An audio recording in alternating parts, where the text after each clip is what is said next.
Hey guys, this is John. I'm going to do a quick gameplay video of Kinect Star Wars.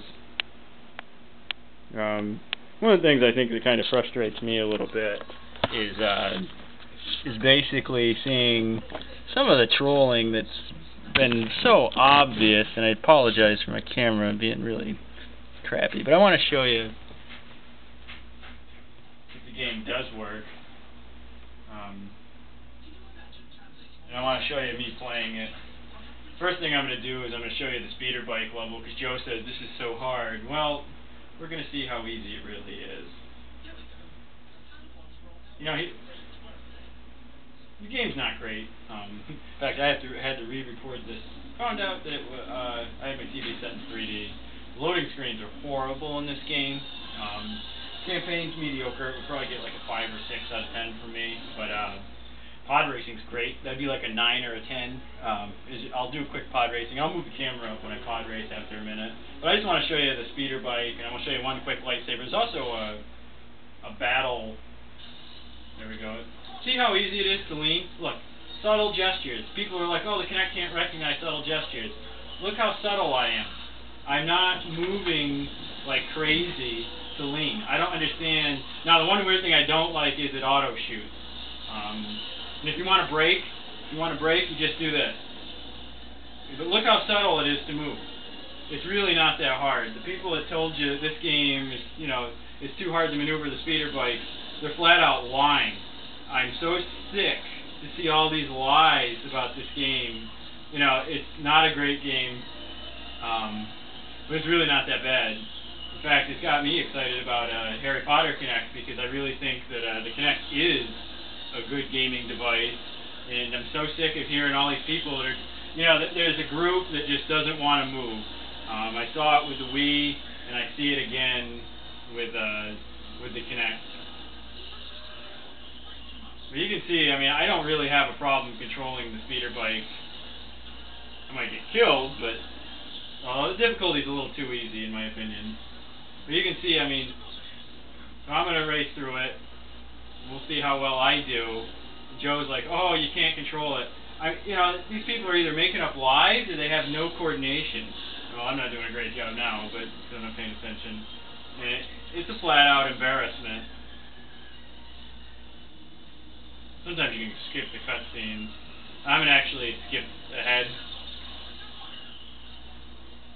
And I'm going to get to a quick lightsaber, and then I'm going to show you a...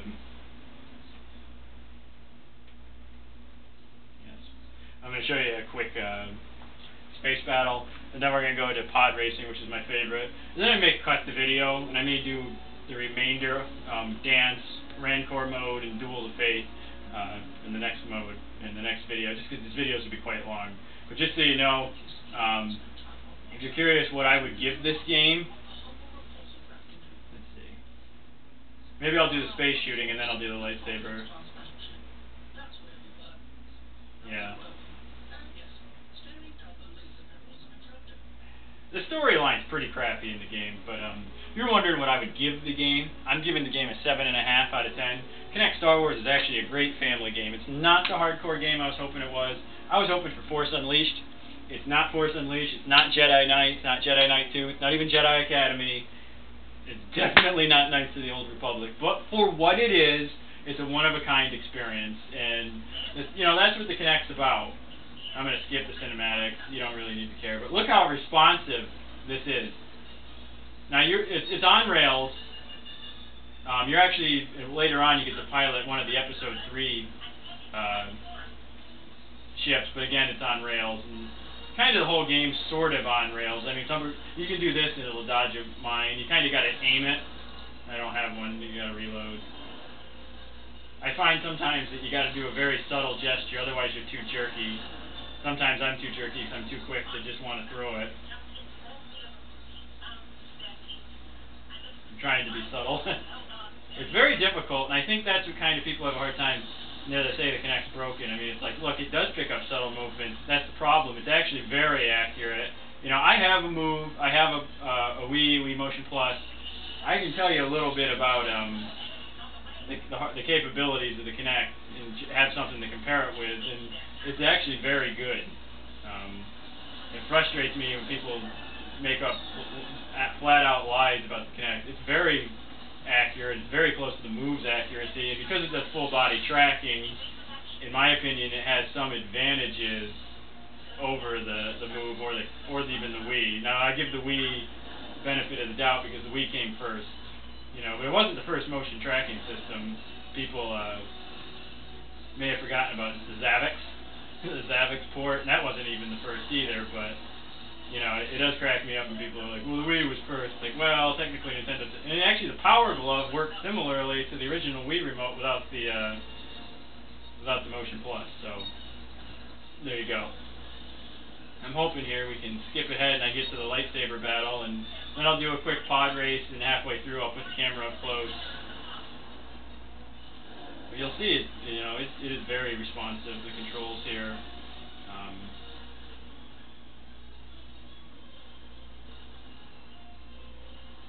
You know, and don't let people lie to you. This works really well. This isn't my favorite mode, but I kind of consider it very arcade-like. Hopefully here I get to the ship and, oh, there, I think it's coming up.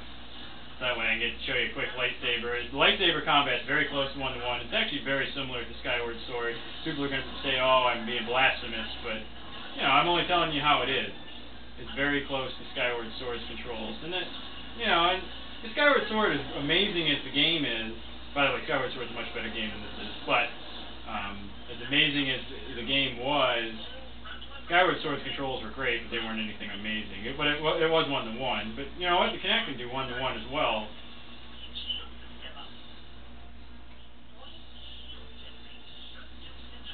Destroy the shield generator! Alright. Finally, I can destroy the shield generator! But it's not as fun as driving into a Death Star. I mean, this isn't Rogue Squadron by any stretch, but it's really not that bad.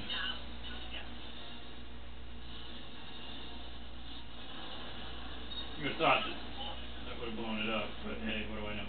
Alright, so we're going to get to a loading scene here. Now I'm going to show you. It is one-to-one. It's a little goofy with the movement side to side. It's too quick to anticipate your motion. So every once in a while it'll move by itself. And I can't skip the loading. You can skip the loading if you hold your right arm out. But when it's loading, you can't. You can skip the cutscenes once the game's loaded. You know, the game's not that bad.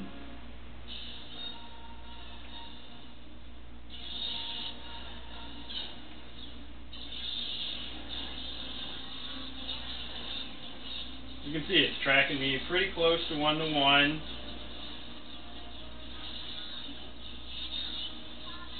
Now, I hate the cutscenes. That's really the biggest problem with the game. You can use the Force. You do have a limited ability to select. Problem is that the cutscenes take you out of the action.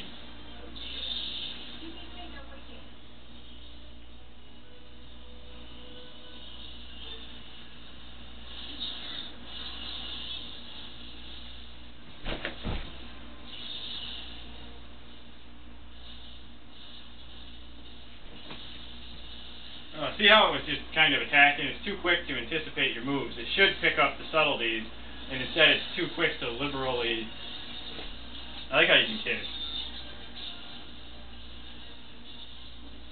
You can, you know, you can slash at their feet. You want to be the feet slasher. So, you know, it's okay. So, let's, here's how you deflect blasters real quick. You kind of do a quick figure eight. Trying to get you even better. I'm deflecting them, but if you just do a quick, subtle wrist, I think it also does a figure eight. For some reason, I can't seem to replicate it, but there is another version of the figure eight. There we go. You got to be... But it doesn't deflect them. What I was doing earlier with the bigger ones will actually deflect your shots back. Okay. Let's do a quick pod race and let's call it a video. midway through the pod race, I'm going to zoom it in, because pod racing is the best mode in the game, in my opinion, hands down. It's very close to the Sega Naomi board. Really like the pod racing in this game.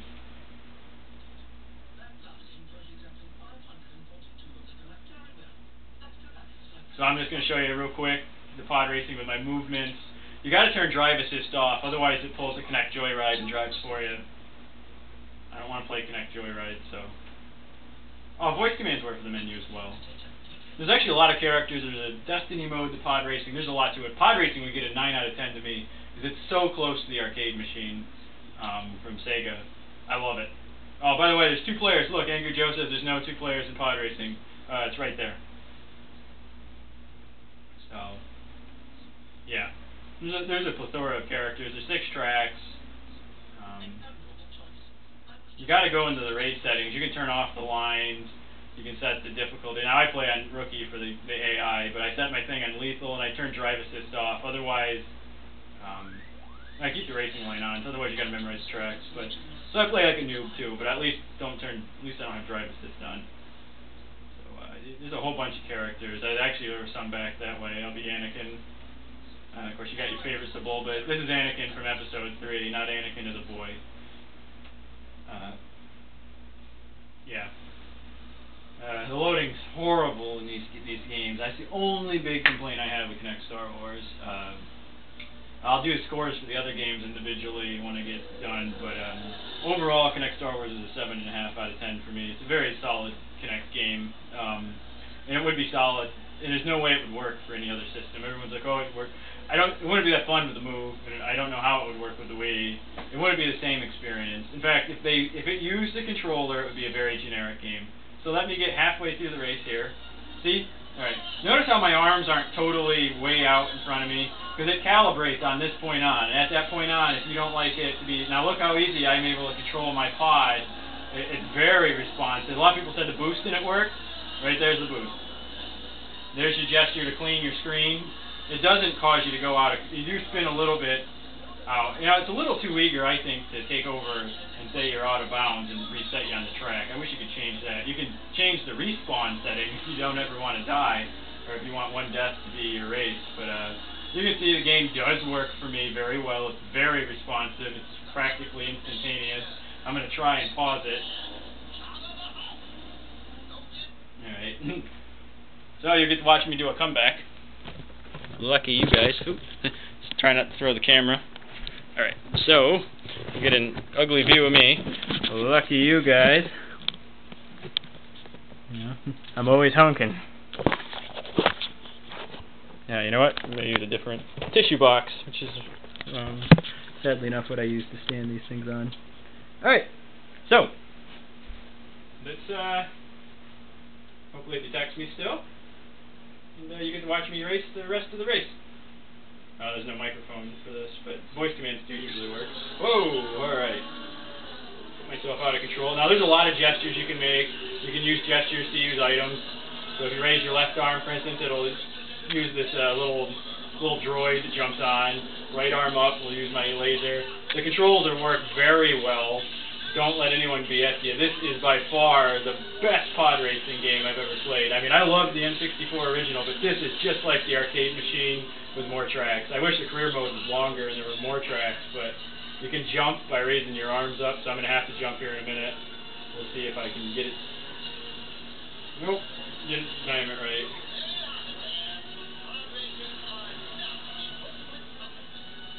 See, that's how you jump. I raised my arms up real quick. But I didn't time it right. I have a hard time with certain racers. You know, different racers are actually better at taking certain parts of the track than others. So, and you don't have to follow the green line. You can actually turn it off, but I probably could have for this track. This is an easy track, but the game's awesome. This is by far the best part of Kinect Star Wars. And, you know, Joe just totally blew it away. He's like, oh, it works. And then the story. But, you know, he doesn't think that... You know, because honestly, he's about my age. I can't believe he doesn't remember the N64 Classic or the arcade machine from Sega. The game's awesome. I'm going to try to jump him. And I screwed up. You got to time it right. The jump, there seems to be a slight latency. And you know, I'm great at jumping when I don't want to. You know, when I'm just trying it, but when you get in a pinch and you overreact. But I assure you, the jump does work. The controls work very well. It certainly doesn't auto drive for you. As you saw, I spun around like crazy when I put my left hand up. You can really wedge the other guys, which if you miss really screws you up. You try to slam him into the wall. Now I tried to slam him into the wall, and see how it resets you? That's my biggest problem with the game. I wish you could turn that off. They quit resetting me. I'll let you know when I want to be reset. Alright, well, somehow I still got first, but I have it on, don't forget I have the AI on easy. But, and that's the pod race. That was John, and I'm going to do the podium, and yay! But, you know, this is tracking me 1-to-1 right now, and, you know, it doesn't track me jumping or anything, which is kind of weird. But, thanks for watching. This was John. I'm going to do another video sometime next week of the rest of the Kinect Star Wars. So we still got Dancing, Duel of Fates, and Rancor Rampage. Thanks for watching.